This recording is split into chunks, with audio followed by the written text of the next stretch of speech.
Stade France in Paris was painted pink again as the city's most high-profile rugby team, Stade Francais, hosted champions Perpignan in the late Saturday kickoff. There were fireworks before kickoff, and as you might expect in a game between two heavyweights, more fireworks once again when the action started.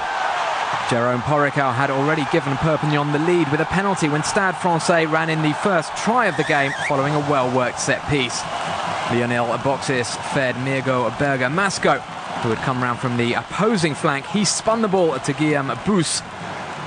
And Bous was able to find a gap thanks to the selfless running of Bastereau outside him.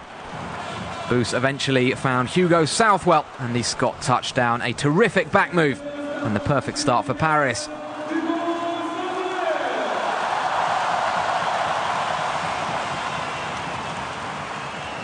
The Catalans are nothing if not gritty competitors, however, and they quickly hit back.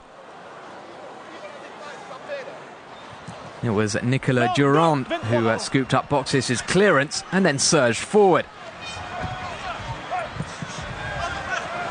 Durand showed some lovely skills, chipping ahead of himself, picking the ball up. Alvarez Kairelis then kept the move going with a break up the left-hand side. This was the kind of powerful rugby the Perpignan fans had become accustomed to last season.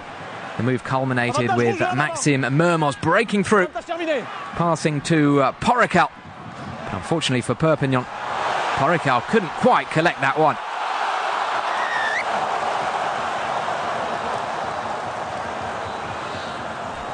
The away pressure continued and the Stade defence eventually ceded 4 minutes before half-time. Boxis' defensive kick didn't find touch, and Julien Candelon made the fly half pay.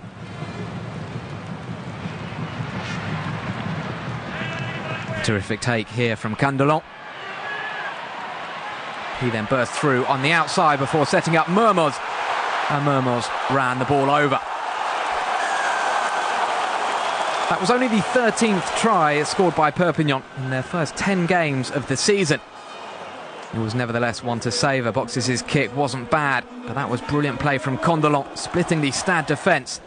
And after Porrical's conversion, Perpignan led 10-5 at the interval. Stade came out firing in the second half, however. 2 quick-fire penalties from Julien Depew gave them an 11-10 lead. This game would be won by the team that dared the most and scored the most tries, and that team was Perpignan.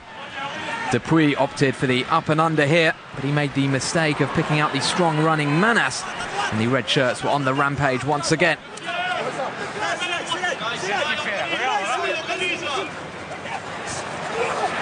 The charge forward, finding Tuilagi. He fed Cazenave. Cazenave eventually releasing Porrical, and the Perpignan fullback ran in a wonderful try. Porrical taking on responsibility himself and showing that he's got the pace and power to hurt a defence. He would also convert that try, taking his tally for the day to 15 points, helping to establish an unassailable lead for his side in the process. It was now 20-11 to the champions.